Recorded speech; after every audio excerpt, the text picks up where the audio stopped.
Lesson 26 has us work with word problems and determine percents. Our first example, 5 of the 25 girls on Alden's middle school soccer team are 7th grade students. Find the percent of 7th graders on the team. Show 2 different ways of solving for the answer. One of the methods must include a diagram or picture model. I'm going to choose a diagram because I feel like that's the easiest rather than a picture. So, our diagram, we're going to have 5 out of 25 girls. So we go here, we have 5 out of 25. This is my part and my whole. And again, as we've talked, wholes have to be out of 100. So I put 100 below. This would be 100 divided by 25 gives me a 4. So I have to multiply by 4. That is a 20. So there are 20 7th graders on the team. Another example that you could use would be the proportion, which would be 5 out of 25 equals something out of 100.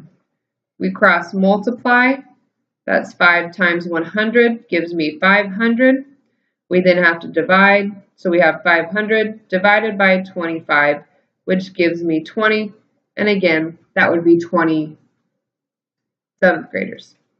If you like the double number line, you also could do the double number line, which is the same as a ratio table where you just skip count until you get to 100. So that's 0, 0. What they gave us was 5 out of 25.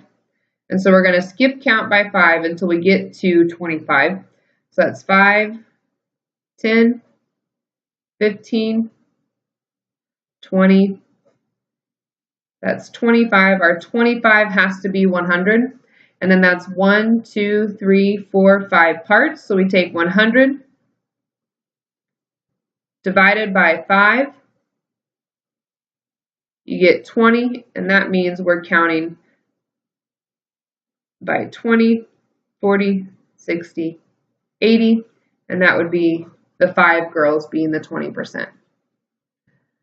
Our next example, we have of the 25 girls on the team, 40% also play on a travel team. How many of the girls on the middle school play travel team? Well, I actually don't have to create anything else. I could look at my double number line. 10 girls is 40%. And so I know based off of this double number line, which would be the same thing I would create, is that 10 girls travel. Now I'm going to do the 2 other models for you so that you can see how that would be done. So we have a ratio table and it says 40%. So I'm going to start with 40 out of 100 because I don't know what the part is, but I do know the part for my percent. And then there are 25 girls. So now I'm looking at going from a 100 to 25, which if we divide by 4, we get 25. 4 divided by 4 gives me 10, which is our 10 girls. You also could do the ratio or the proportion, which is 40%, 40 out of 100 equals, we don't know, out of 25. Cross multiply, 25 times 4. 25 times 40 would be 1,000.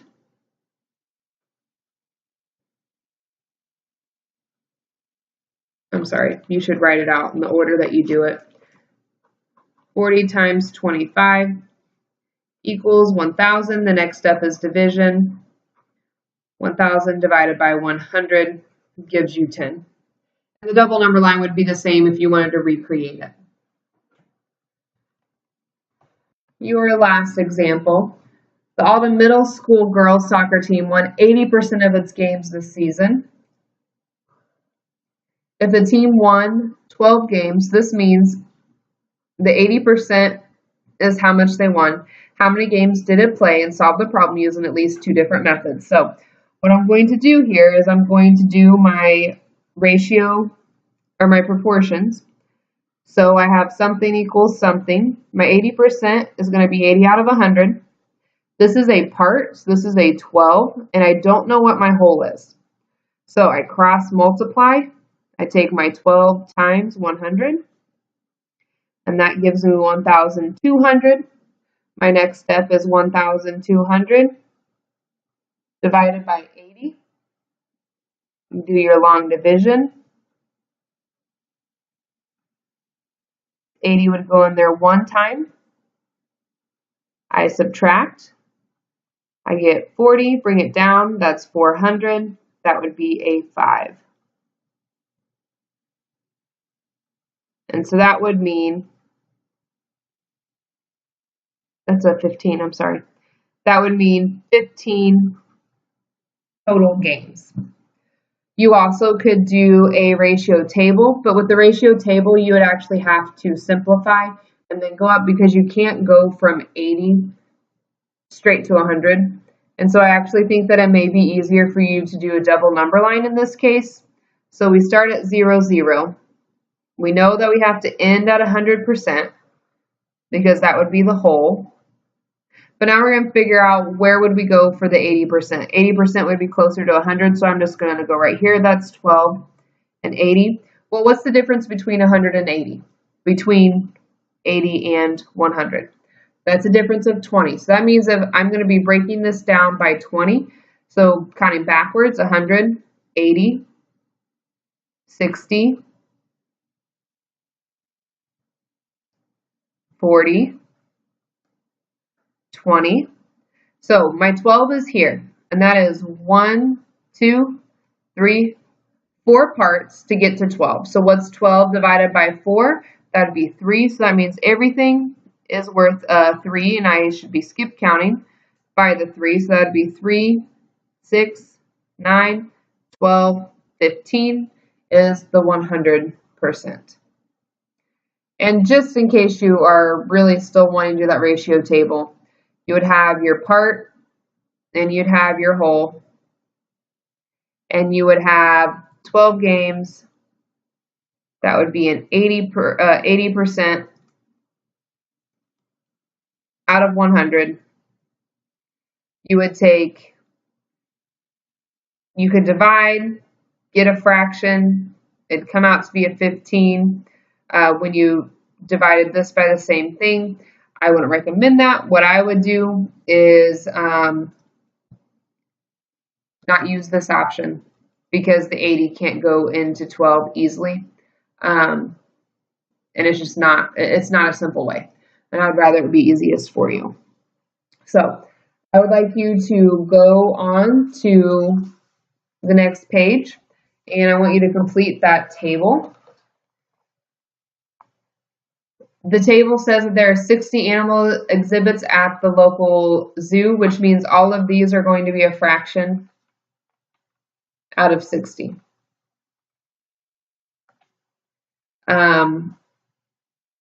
Because of that, I do want to show you how to simplify a fraction and then create an equivalent ratio because you want it to be out of 100. So going back to this one, the ratio table doesn't work, but I can create the fractions. So I have